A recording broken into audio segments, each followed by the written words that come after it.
and welcome to Something's Off with Andrew Heaton. I'm your host, Andrew Heaton, in the flesh. And the program this week is brought to you by the Seeing Eye Horse Foundation.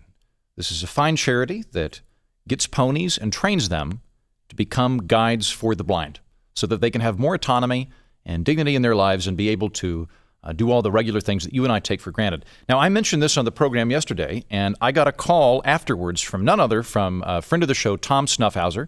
Tom is the owner of Snuffy's, which is my favorite diner. It's off of Route 44.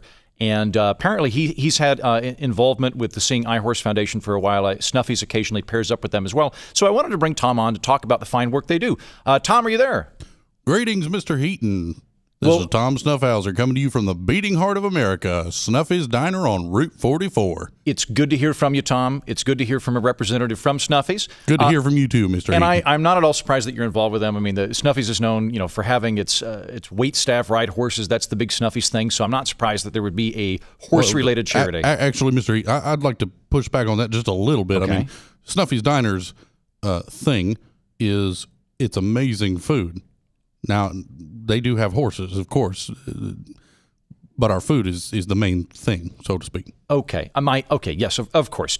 Excellent food. Also, the waitstaff rides horses. Yes. All right. So, noting that, in what capacity are you involved with the Seeing Eye Horse Foundation? Does Snuffy's sponsor a horse, or do they, do you donate proceeds? How are you involved? All of that and a lot more, Mr. Heaton. Actually, Snuffy's has been involved with this foundation for over 20 years. We're big fans. We like to do a lot of things. We put together some fundraisers as well. We have specials, which we'll talk about here in just a couple of minutes. And in fact, I myself, Tom Snuffhauser, was one of the first people to ever receive a Seeing Eye Horse about 2 decades ago, which is what made them aware of, or made me aware of their presence, rather. Wait, Tom, so I did not know this about you. Are you blind? Oh, no. I apologize, Mr. Heaton. I did not mean to miscommunicate. I was blind. Okay. I was blind for about 2 years, and then I had myself a Seeing Eye Horse during that time. It was wonderful, very helpful, and then afterwards I returned him to the foundation, and he no doubt served out the rest of his life helping other people. Well, that's fantastic, and I'm very glad to hear that you're doing well in that regards. Can I ask what the nature of the injury or condition was? Well, as you probably know, when you're a younger man, sometimes you do some foolish things, and I was at a house party in my 20s, as kids sometimes go to, and there was drinking, and there might have been some drugging and some weird stuff going on in other bedrooms, and there was country music on the radio and things like that. Yeah. And, well, long story short, Tom fell asleep on the couch, just sort of passed out there, and when I woke up, I realized that somebody done glued my eyes shut. And it took me about 2 years to rub off the adhesive. That's terrible. Do you know who did it? I do, but I'm not particularly comfortable saying his name on the radio. Let's just say it's a competing restaurant owner who doesn't allow horses in his restaurant. Okay. All right. Well, I gather there's some tough stuff there. I don't want to pry on that too much. Thank you. So then moving to a different direction. Then you had a Seeing Eye Horse for 2 years. How did the Seeing Eye Horse help you? Oh man, I mean it's just everything from the daily conveniences that you and I take for granted to more major things. I mean, gosh, you name it. I mean, reading, showering. Wait, I'm sorry. How would a Seeing Eye Horse aid you in showering? Oh! Sorry, I forgot. You might not know. Yeah, it actually is on a leash. Okay, got it. All right, cool. Yeah. All right, yeah. Please continue. So anyway, help out with that. Reading, showering. It'd get you a beer from the fridge if you needed one, or sometimes it'd help. Hold on, it would. So you would be on the couch and you would ask the horse to get you a beer and it would fetch it out of the fridge, or what? How would it do that? This is a support animal. It's a support animal with a vest. The vest is on underneath its saddle. Okay. All right. Yeah. Okay. I'm sorry. Please continue. What other kind of stuff? Oh, gosh. Sometimes it'd watch the news with me and help me figure out what in the world's going on in the world, and composing emails sometimes. And and how would the horse help you compose emails? So the foundation makes sure that they are equipped with special horseshoes Got it. Okay, that makes I'm seeing this is all coming together now. Okay, that makes a lot more sense. So, what is the? How are you involved with them right now? What are you doing right now in regards to the Seeing Eye Horse Foundation? Well, in addition to the money that we give to them on a regular basis, we are occasionally running specials for their charity. And this month, we're actually running a special on one of our desserts. Very popular truffle shuffle carrot kerfuffle, which is a truffle carrot cake with pop rocks baked in. It's a good time as well as a delicious dessert. And when you come in and you buy one of those from us, 100% of the proceeds are going to go to this fine organization. Finally, a cake with pop rocks in it. I will be there later this week, and I will buy 2. Tom, thank you for coming on. Thank you for your fine work. It's going to rock your world. You have a good day, Mr. Heaton. Okay. I'm going to bring my guest on in a moment, but before I do, it's time for another installment of Heaton Reviews, where I review important things, but only on metrics I find interesting and that pertain directly to me. Today, I'm going to rank world leaders according to who I would want to spend time with on spring break. Angela Merkel. I think spring break with Angela Merkel isn't going to be crazy. We're not going to do shots with strippers or go boar hunting or anything. You know what we are going to do? We're going to have the most well-planned, frictionless vacation of our entire lives. We'll visit a nice place, probably with a canal. Then we're having an early breakfast and a romp to the museum, followed by taking it easy at the hotel. And the hotel is cheap because Angela definitely booked us off-season. It's not going to be exciting, but nothing's going to go wrong because she worked out every conceivable detail 3 months ago. This is a great opportunity for sightseeing, nice hotels, relaxing, and reading my backlog of books. Angela Merkel, 3 stars. Justin Trudeau. Nope. I don't even know what this guy's politics are. I just don't want to be the ugly second fiddle to the John Kennedy of the Deep North. Although I'd wager he's also probably something of a showboat, which means we're going to spend a week building eco-lodges in Costa Rica, and it's my job to take Instagram pics of him holding a shovel and then wingman for him at a bar. No, thank you. Justin Trudeau, 2 stars. Theresa May. Nah. Okay, this is my read on spring break with Theresa May. I see someone who desperately needs to get out of the office and go on vacation and then won't shut up about the office when we get there. Plus, we'd wind up picking a destination she didn't want to go to in the first place, and then she'd plan it anyway, and the whole thing would just wind up a big, stressful trip to Brussels. Theresa May, 2 stars. Donald Trump. I'm tempted. Honestly, I'm tempted because I think Donald Trump would probably be a lot of fun on spring break right up until he shoved me off a bridge after he grew momentarily bored or tried to sell my kidneys to some guy he met at the donkey show. Because if we're not on a golf course, we're probably in Tijuana. So Donald Trump, 1 star. Jacinda Kate Laurel Ardern. Oh, yeah. This is the Prime Minister of New Zealand, 38 years old. I'm 35. Great. We're going to do fun stuff, but we're going to do it at our pace. We're not schlepping around museums with Angela Merkel, but also we're not doing shots at 3 o'clock in the morning like if I go on spring break with Enrique Peña Nieto and Alexis Tsipras. I'd give her 4 stars, except that whenever we went out and had to wait in line or ran into hotel trouble, she's going to start ranting about capitalism. That'll probably harsh the vibe. So Jacinda Ardern, 3 stars. Mike Pence.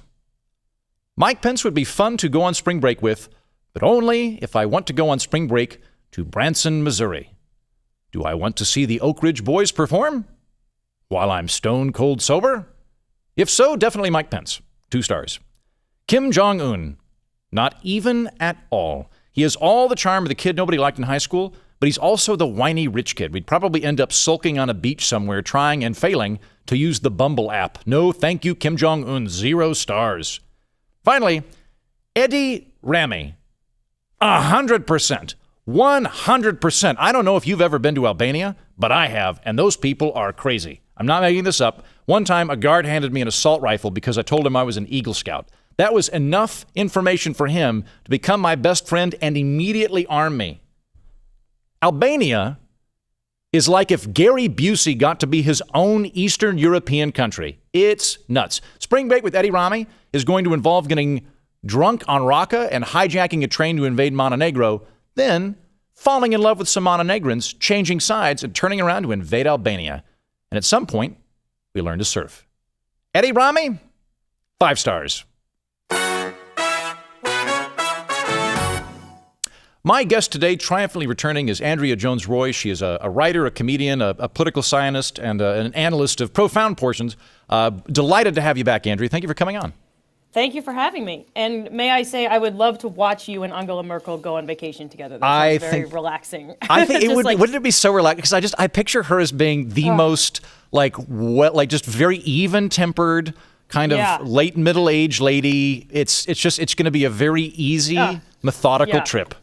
You had me at frictionless. Yeah, absolutely. Thank you. Yeah, and I'm open to all of these. Save water too. I would do that. Actually, before we get into it, you're about to go to Cambodia, aren't you?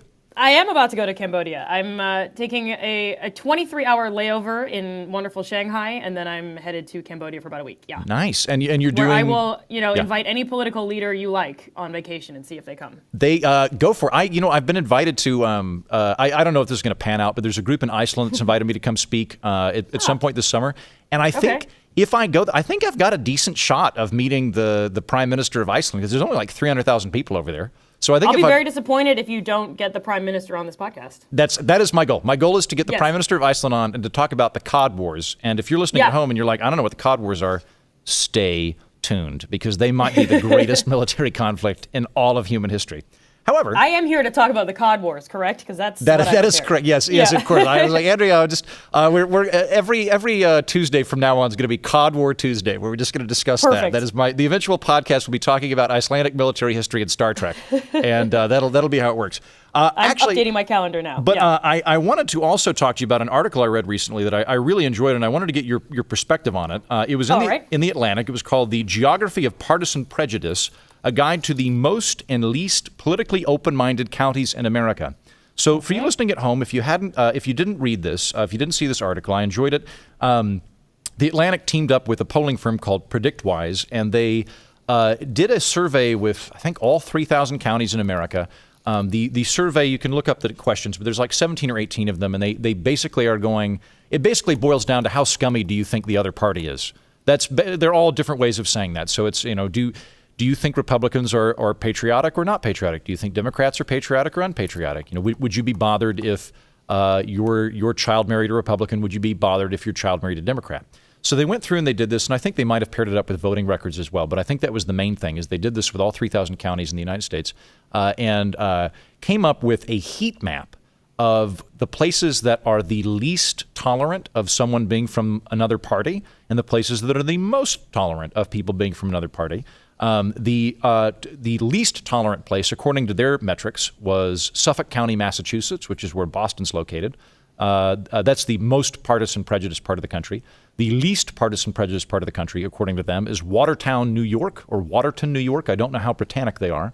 We'll say Watertown because it's in America. And that was the least one. So I read it. I thought it was really interesting. Was there anything that surprised you when you were going through it, Andrea? Well, I looked up, because I'm self-involved, the first thing I did was look up, I liked the article overall, and thank you for sending me. I looked up my own hometown, and I was surprised that we aren't filled, I'm from Western Maryland, we aren't filled with as much vitriol as I expected. Oh, I'm glad to hear that. And I was not surprised to learn that here in New York, we are very skeptical of the other side. Yeah, so funny that New York, which is completely unknown for bile and incivility, would I know. I was like, the one thing the in city politics, of warm though. hugs or whatever it is, from homeless people, I guess is the asterisk. But, and unwanted. But yeah, otherwise it's a shock. I wasn't at all surprised by New York. I'll tell you the things that surprised me looking at the heat map were that states that I would assume would be very similar in disposition would be wildly different. So if you go at home and you look at the heat map, you can look at, say, North Carolina versus South Carolina. North Carolina, pretty tolerant of people being from another party. South Carolina, every county's angry. Every county dislikes all the Republicans and Democrats and vice versa. Florida, apparently super partisan. Like every county in Florida is... Like the whole state. Yeah. The whole state. I'm looking, there's not even a state that's giving you a breath. Conversely, though, you go to like Nevada, all but one county in Nevada just don't care. Like apparently everybody in Nevada is way too busy gambling or getting blue milk and oxygen harvesting. I assume Nevada's basically Tatooine. That's my read of Yeah. Nevada. But Yeah. they're fine. There's also a decent chunk in the plains. So if you go from kind of Nebraska through Kansas, eastern Colorado through the Panhandle of Oklahoma, there's this broad swath of we don't really care. Most of New York State, I should say, upstate New York. Yeah. But then when you jump over New York State, you immediately get into New Hampshire, Vermont, Massachusetts. New Again, England is angry. very intense. Yeah. Yeah. And so it was. I thought, and I don't know what causes. Do you have any idea what would say like North Carolina, South Carolina? Do you have any idea Right. what might account for that? So that was exactly it. Was one of the things that I wanted from the article. I loved what they did, and I wanted to know more about what they think is giving rise to this. My thought offhand, and this is truly just a guess, is something that someone told me, or an idea out there about racism, which is like it's sort of easy to say you're not racist when you're not confronted with other races. And so you're not really forced to think about whether or not you disagree or Yes, anything like that. Scotland And so for the I- win. Scotland, a Yeah, very non-racist place. Yeah, totally. Yeah, I was gonna say China, and I was like, but most of them are not racist, but they're super anti-rural people, so that's a different. Yeah, conversation. or But, the Uyghurs.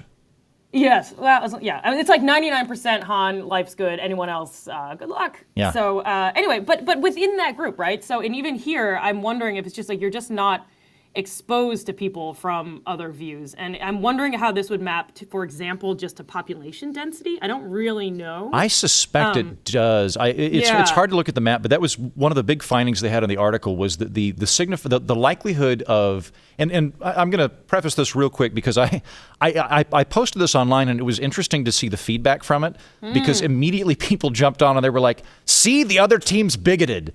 And I was like, this is exactly why I didn't post this. I did not post this to encourage people to take pleasure in how great they are and how evil the other team is. So if you're listening at home, like the whole point is that we're wrong about the other side. Okay. Yeah, anyway. exactly.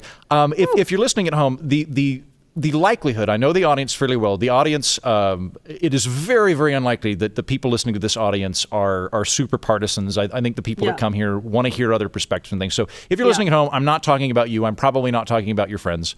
I may not be talking about your. So don't worry if we end up like implicating your county. You're probably not the culprit here.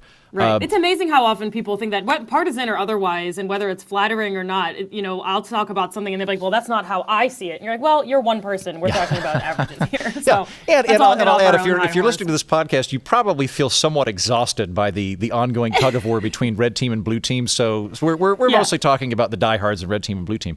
But one of the big takeaways that was in it that I thought was interesting was that the biggest signifier of whether or not you were politically partisan was if you are white, highly educated, and living in an urban area. That absolutely stood out to me too. Yeah, and the exact quote is the most politically intolerant Americans tend to be whiter, more highly educated, older, more urban.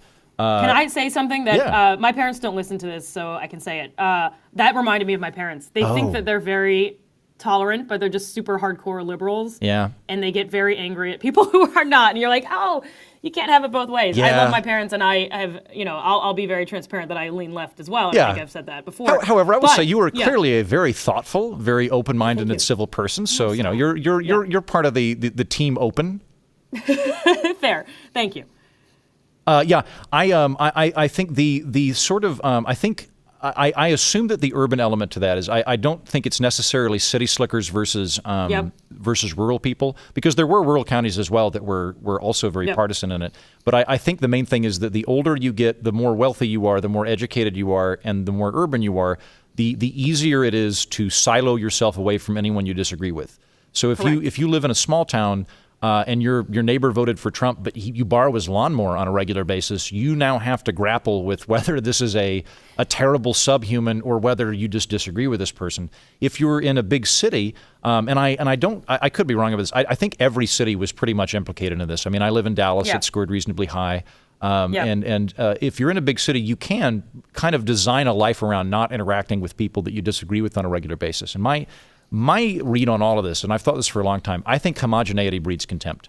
And I found this growing up in Oklahoma, and I found this living in New York, that in Oklahoma, I have oftentimes I'll meet people and they're like, well, Democrats just think everyone should have the exact same income level. And I'm like, that's not right. Right. But then in New York, I was at Bluegrass one night, and a lady went, Republicans they literally want the poor people to die off in the gutters because then they won't. And I was like, I've never heard a Republican say, I hope poor people die. And in both instances, I would be like, have you met anyone that you disagree with at any point? Right. Because your Right. worldview's dependent on a caricature of the other Right. team. Well, and that's where I get sort of confused about it, because I totally agree with you, and it's easy to silo yourself off. But I also notice that, like, it also is these low-density places where you're not encountering anyone different. So I wonder if it's like homogeneity, but the possibility of encountering another idea. Possible, I could see that. You know, like some degree of homogeneity, yes, plus some friction for some reason, and cities would be prone to that. I didn't work all or my just more tense people move to cities, which is also I think a I possibility. We're all think just it could angry. be that. I also a thing that I'm going to do a deep dive on in an episode here in the future is I think that I think we're actually living in an extremely religious time. It's just that several of the religions operating don't identify as religions. So there's there's the overt kind of if you're a Southern Baptist or something, like no one's really disagreeing about whether or not that person is religious. But I've met a lot of people that I would describe as kind of like eco-Calvinists, where the sort of old New England people are bad, and the sort of Jesus got swapped out with Captain Planet. And I've met a lot of people that are I'm going to put them in kind of. It's not that they're Democrats. It's they're sort of a capital W woke, and there's a religious component. And I would imagine that would have a sorting element as well. And I also wonder too if you do have, say, if you're a religious person but maybe your politics aren't quite affiliated with it, then you sort of that transcendental state you've got and that worldview is being sated through something outside of politics. If you don't have that, I wonder if you're more tempted to go towards something that fills that void, which would and there's lend something itself in to here cities. too. Generally, which is what's the salience? I want to know something of a denominator. Like, what's the salience of politics in the lives of people in these regions? And it could be that, exactly as you're saying, if you're in the religion of capital W woke, then politics is what you live and breathe and talk about.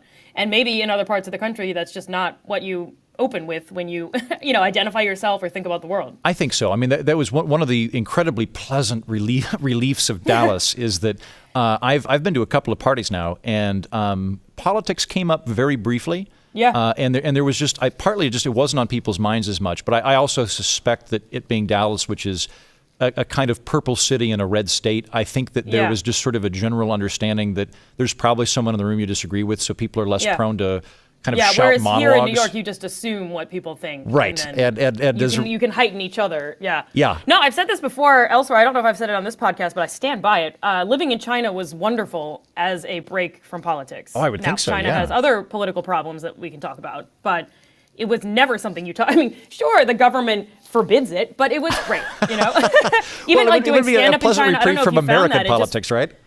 Yeah. I mean, it just forces you to think about and talk about other things, which is, there's something to it. One other thing that I was thinking about when I was looking at this map, and as you were speaking, wonder what you think, is how do they think about suburbs? Is that part of the urban system? Because when you were talking about people sealing themselves off, I was imagining that, a lot of that, and then the county in, what is it, Massachusetts, that's the most Suffolk County, prejudiced, 100%, 100th percentile. So maybe apparently, it's if you're in Suffolk County thing. and you're not a Democrat, like keep your head down. Sure. Or be very friendly. My reading of it, it said that suburbs and rural communities are less likely to have that, and the bigger, or I guess the accompanying Watertown article, it talks about that it sort of juxtaposes Watertown, New York, as the kind of the antithesis of Washington D.C. Because it's quasi-rural. But the main thing that I can tell is that it's small enough that you have to know people you disagree with on a regular basis. And so, like they give an example of one of the local pastors. He's a Presbyterian minister. He describes himself as one click above communist.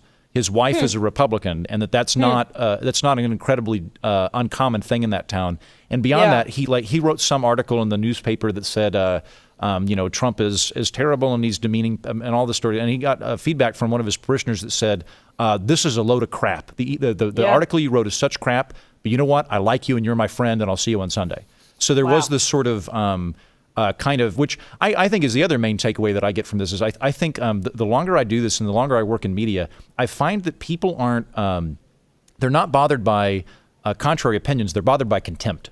If I have a different opinion and I'm like, I see it a different way, I don't find that people usually flip out. But if I go, hey, moron, put down your pitchfork, I need to give you your vegetable, like that tends to really bother people. And I think having having any type of cross-partisan relationship, I think generally inoculates you to some extent of assuming that everyone you disagree with is a cartoon character.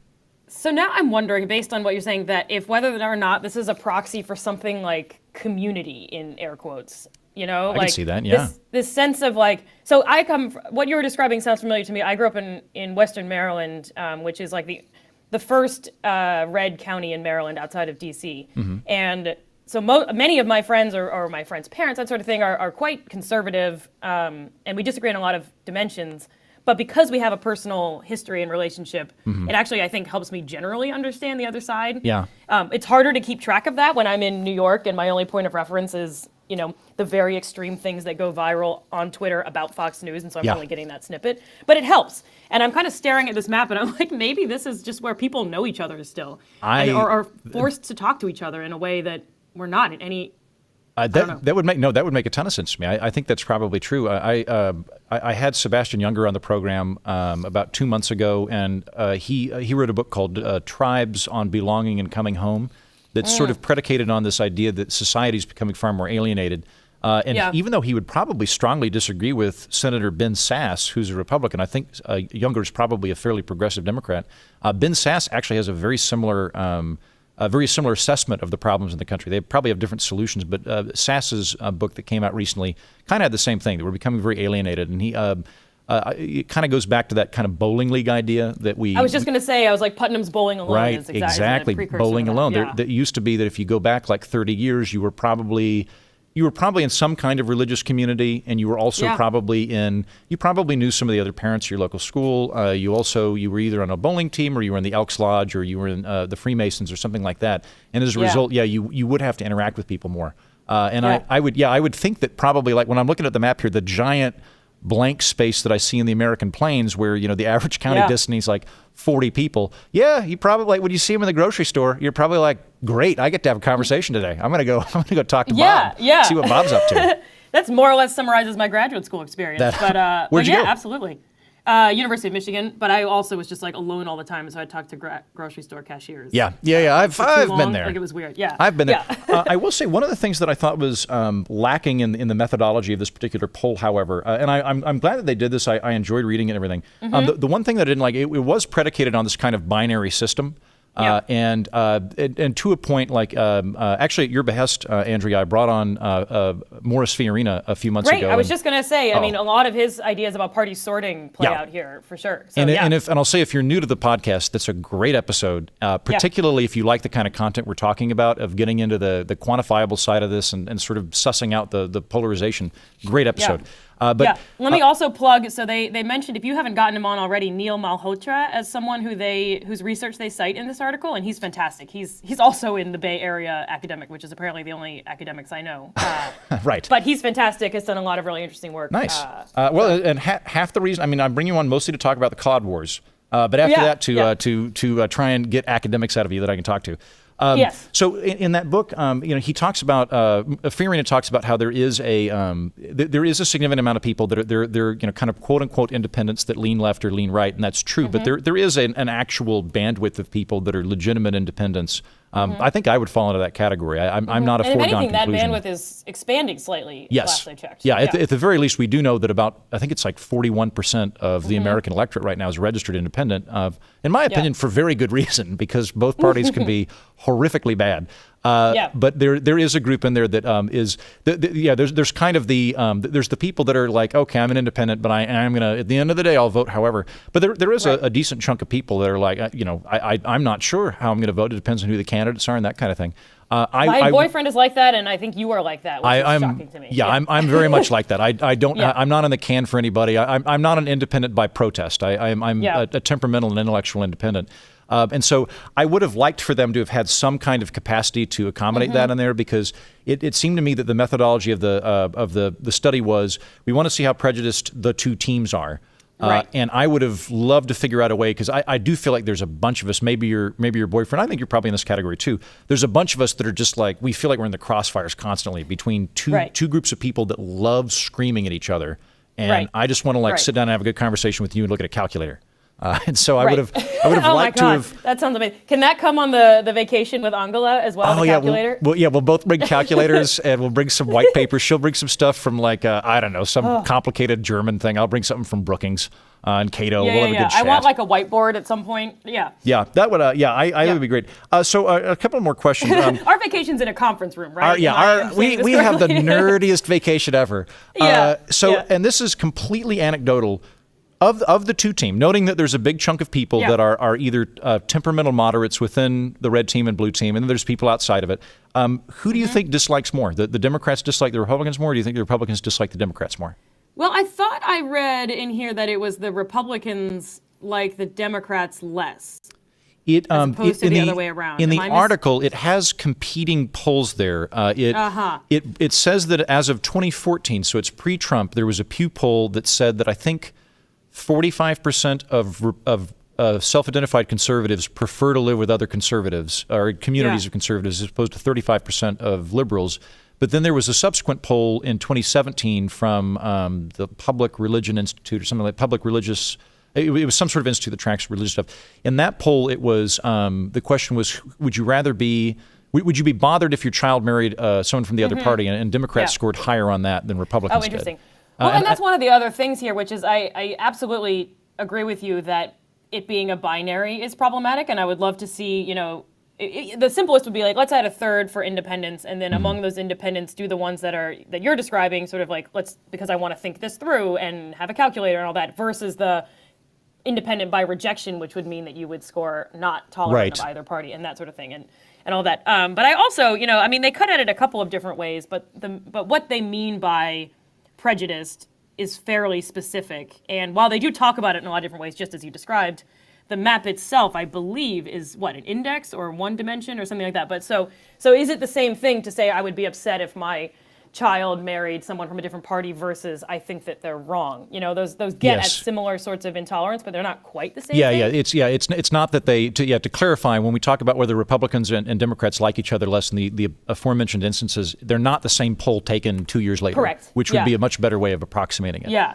And the Democrat one with because I'd seen that study as well about how upset would you be if your child marries something. It might just mean like not so much that you disagree, but just you don't want to talk to that person. Because if you marry someone who's of the other party, they're coming to all the holidays now, and you're like, oh Christ, I don't want that. So that's a different kind of prejudice than thinking something wrong about the other side. When you sent this to me, though, I was super excited because all on my own, I was reading a study the other night.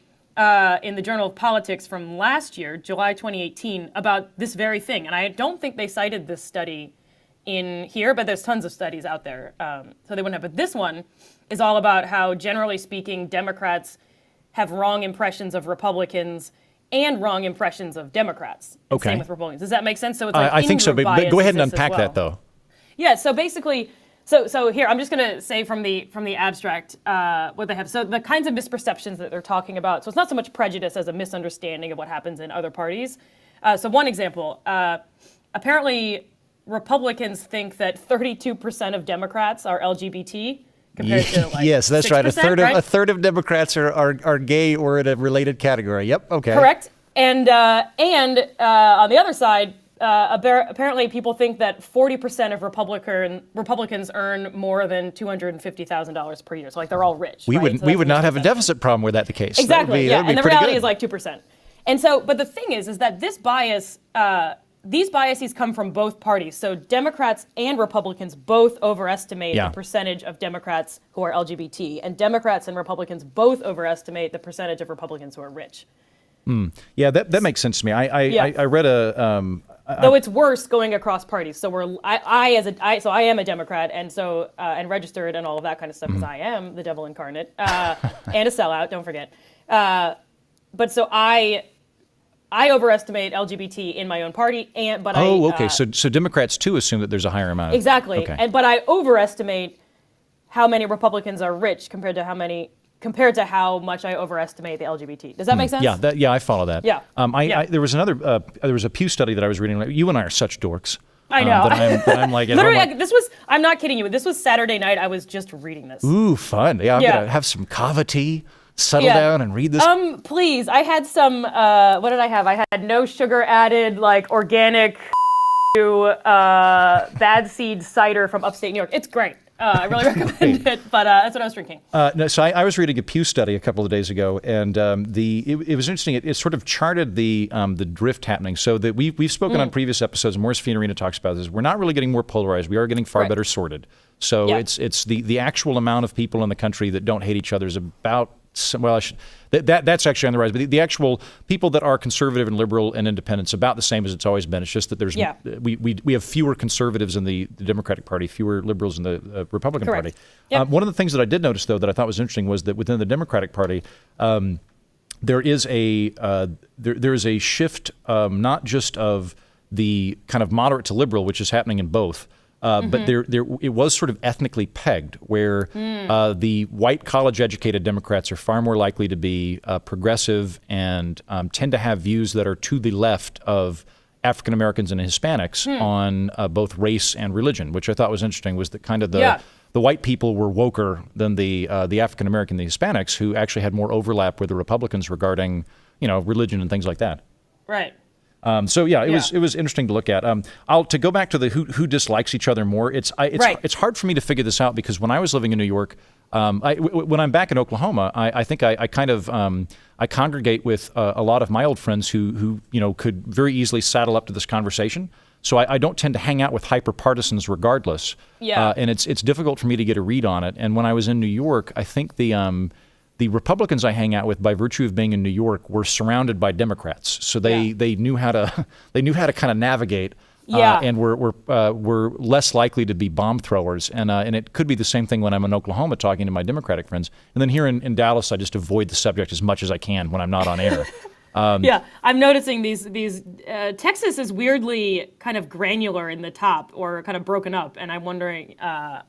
It's interesting. Within Texas, it's very different. Yeah, and it probably I would state variation. Austin is probably very. I don't know. I had a good time when I was in Austin there briefly. I'll say this is my very broad read on the situation, which I could easily be wrong about. But if we're going to just focus on the red team blue team thing, I find that in general that conservatives are more bothered by. They're more alarmed by social deviation. So a man in a dress, that's going to alarm a conservative on average more than it's going to alarm a liberal. However, I find on the flip side that I find progressives tend to be more alarmed by heterodoxy than conservatives do, at least when it comes to politics. So like if I were to go to I would imagine that the conservative barbecue is going to be less inflamed about a political outsider than a Democratic cocktail party. But at the same time, were I gay or transgender or something, I'd probably feel more comfortable in a progressive city. So that's kind of my major breakdown.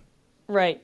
And one thing I would want to know, too, is not just the mean of, in each state or whatever, of how prejudiced Democrats are versus Republicans and vice versa, but maybe, the variance. Are they both equally distributed across those things? Or is it the case that, all Democrats are, or it's quite clustered around the mean. All Democrats have low tolerance in these places for Republicans, but some Republicans are really tolerant and some really are not. Or is that true across the parties?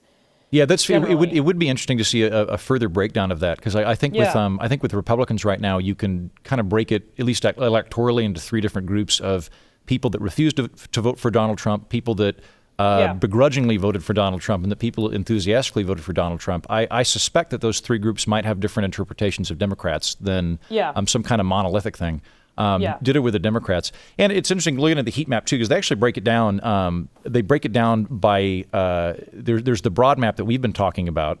But there's also a map of, where the counties where Democrats most dislike Republicans and the counties where Republicans mostly dislike Democrats, which, by the way, Florida across the board. Oh, my God. Yeah. Apparently that is just a humid shouting match from what I could tell. But there are I could kind of see that. If I were living in a very conservative state, I don't know whether I would be buddies with. I guess I kind of am. But if I were a progressive Democrat and I were living in a conservative state, I might either have a citadel mentality where I'm just really angry at everyone, or I might be buddies with them. I don't know. But I could see there also being variants where there might be a state where the Republicans are fine with the Democrats, but the Democrats hate the Republicans, or vice versa. There might be a state where the Democrats are perfectly fine, where the Republicans hate does it them. always rise in lockstep with the other side? And you imagining hatred towards your neighbors or hatred towards the ether? Are you? When you sit in New York and you're angry about the idea of conservatives, but you don't actually know any. The cartoon that you encounter on Twitter is incredible. Oh, but like Bob's fine.